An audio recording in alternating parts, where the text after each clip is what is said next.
फैसला हो ही गया था कि पूरा सिंध पीपल्स पार्टी को देना है। दादा ये दोनों भी हमें छोड़नी पड़ेगी, जरदारी साहब के लोग आ जाए, धरना तो देंगे क्योंकि हम पे प्रेशर बहुत ज़्यादा है भाई।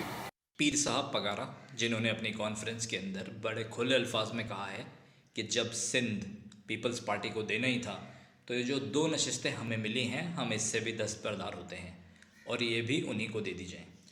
तो इस बयान की बहुत ज़्यादा अहमियत है, क्योंकि अगर पीर साहब पगारा के बारे में लोग अगर नहीं जानते तो मैं ये बता दूं कि इनके जो वालिद साहब थे वो GHQ से बहुत करीब थे, ये ख़ुद भी हैं। और हुर्रों की जो फ़ौज है उसने बॉर्डर के ऊपर हमारी सिक्योरिटी फोर्सेस के साथ शाना बशाना गाहे बगाहे जंगें लड़ी हैं। तो इनके बयान की, इनकी ख़ुद की, इनकी शख्सियत की और इनके सियासी कद काट की बहुत ज़्यादा अहमियत है। अब उन्होंने अगर इस तरीके का बयान दिया है तो मेरा ख़्याल में इसकी वही अहमियत है, और जो हमारे इदारे हैं, जो बाअसर इदारे हैं, वो भी समझ रहे होंगे कि इस बयान की बहुत अहमियत है। अब आगे ये गुत्थी किस तरीके से सुलझेगी ये तो वक्त ही बताएगा। अब हम चलते हैं दूसरी तरफ, हाफिज़ नईमुर रहमान साहब की तरफ।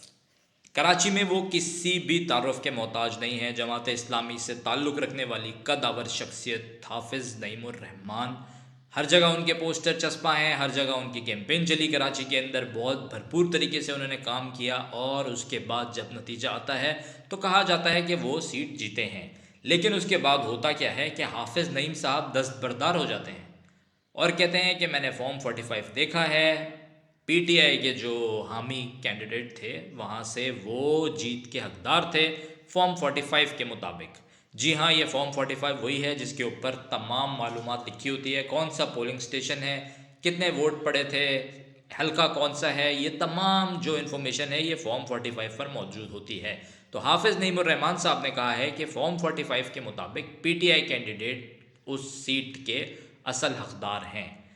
वॉट अ ग्रेस, बहुत ही एक अच्छा उन्होंने फ़ैसला लिया कि उन्होंने स्टेप डाउन किया और हकीकत जो थी वो सबको बताई। तो अगर ये दोनों वाक़यात आप देखें, पीर पगारा साहब वाला और हाफिज़ नईम साहब वाला, तो ये कोई छोटी बातें नहीं है, सियासत के अंदर ये बड़ी हलचल लेके आएंगे दोनों वाक़यात। इन्हीं के साथ साथ और भी बहुत सारे हमारे ऐसे रहनुमा थे जो कि हारे इलेक्शन के अंदर और बहुत ग्रेसफुली हट गए, जिसके अंदर जहांगीर तरीन साहब थे, उन्होंने रिज़ाइन कर दिया अपनी पार्टी चेयरमैनशिप से। दूसरी तरफ जमात इस्लामी के ही सिराजुल हक साहब थे, उन्होंने भी रिज़ाइन कर दिया, और फिर परवेज़ खटक साहब भी स्टेप डाउन हो गए। तो ये कुछ ऐसे नाम हैं जिन्होंने देख लिया कि अवाम के अंदर अब उनकी मकबूलियत नहीं है, अवाम नहीं उस तरीके से रिस्पॉन्ड कर रही उनके इलेक्शंस में, तो उन्होंने बहुत ही ग्रेसफुली स्टेप डाउन किया और अपने जो हरीफ थे, जो जीते थे, उनको मुबारकबाद भी पेश की। तो मैं ये नाम इसलिए दोबारा मेंशन कर रहा हूँ क्योंकि ये एक बहुत ही ग्रेसफुल स्टेप है जो हमारी सियासत के अंदर लोग नहीं लेते और आखिर वक्त तक यही कहते रहते हैं कि नहीं जी मैं जीता हुआ था, धांधली हुई है, धांधली हुई है। ये धांधली वाला रोना हमेशा चलता रहता है। तो इलेक्शन जो 8 फरवरी को हुए थे, अब कहा जा रहा है कि अगले 3 से 4 दिन के अंदर हुकूमत फॉर्म हो जाएगी। किसकी होगी ये तमाम चीज़ें सामने आ जाएंगी, क्योंकि ये मफामत की सियासत होगी, जोड़ तोड़ वाली हुकूमत होगी, किसी एक को मेजॉरिटी मिली नहीं है। तो अभी तमाम पार्टीज़ के अंदर ये बातें चल रही हैं, किसको क्या चाहिए, कौन किसको क्या दे सकता है, कौन वज़ीर आज़म, कौन सदर, किसको क्या सीट मिलेगी। अभी इन तमाम चीज़ों के ऊपर डिस्कशंस चल रहे हैं। तो मैं समझता हूँ 3-4 दिन के अंदर ये पूरा चैप्टर क्लोज हो जाएगा और हमारे सामने एक हुकूमत खड़ी होगी। इलेक्शन से फ़ायदा क्या हुआ? अगर आप 2018 के अंदर देखते हैं तो कबल इलेक्शन लोगों को ये बात पता थी कि इमरान खान साहब इस बार वज़ीर आज़म हैं, कोई दो राय नहीं थी उसमें। ऐसा ही हुआ, इलेक्शन के नतीजे है, इमरान खान साहब वज़ीर आज़म बने। बहुत लोगों ने कहा धांधली हुई है, नवाज शरीफ साहब असली हकदार थे, लेकिन बने वज़ीर आज़म इमरान खान साहब। इसी तरीके से अभी के जो इलेक्शन है, जब नवाज शरीफ साहब पाकिस्तान आए तब से कहा जा रहा था कि इस बार वज़ीर आज़म नवाज शरीफ साहब ही बनेंगे। वो बनेंगे नहीं बनेंगे ये चीज़ सामने आ जाएगी, क्योंकि नवाज शरीफ साहब ने अपने एक स्टेटमेंट में कहा था कि अगर मेजॉरिटी मिलेगी तो मैं वज़ीर आज़म बनूंगा, नहीं मिलेगी तो शायद मुस्लिम लीग नून से कोई और कैंडिडेट सामने आए, जो कि कहा जा रहा है शायद शहबाज शरीफ हो।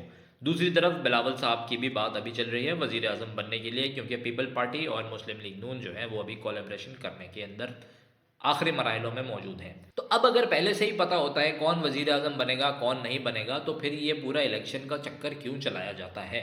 इलेक्शन की ज़रूरत क्या है, इलेक्शन के फ़ायदे क्या हैं, इलेक्शन के नुकसानात क्या हैं?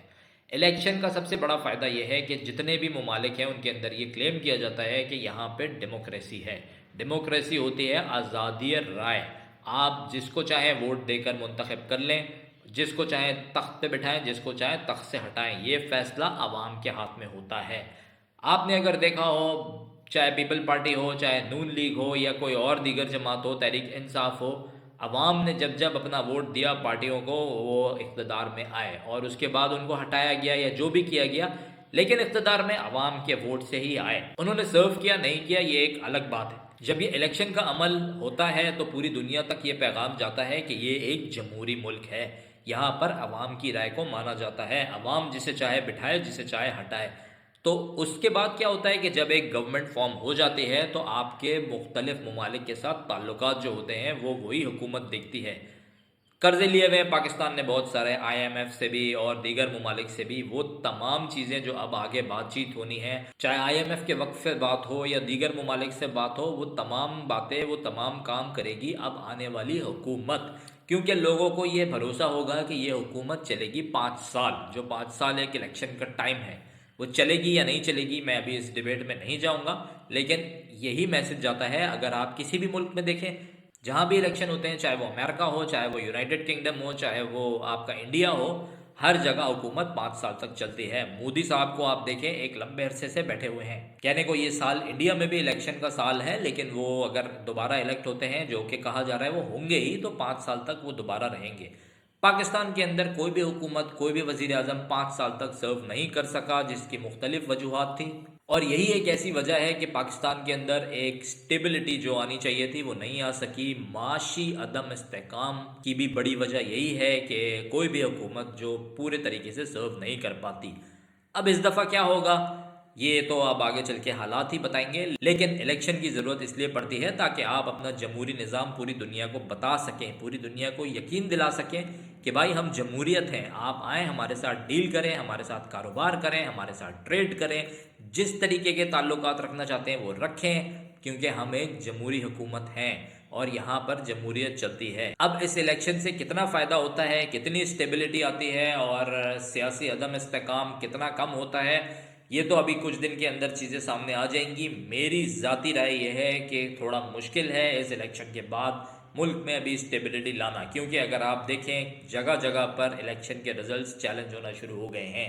अगर ये बातें आगे गईं और गवर्नमेंट फॉर्म करने में टाइम लगा तो ये भी कहा जा रहा है कि शायद IMF की जो हमें आगे की किस्त लेनी है उसमें डिले आ सकता है, और अगर उसमें डिले आया तो पाकिस्तान फिर से डिफ़ॉल्ट के दायने पे जा सकता है, जो पिछले दिनों हो रहा था 2023 में। अगर आपको याद हो, यही डिफ़ॉल्ट वाली बातें हो रही थी।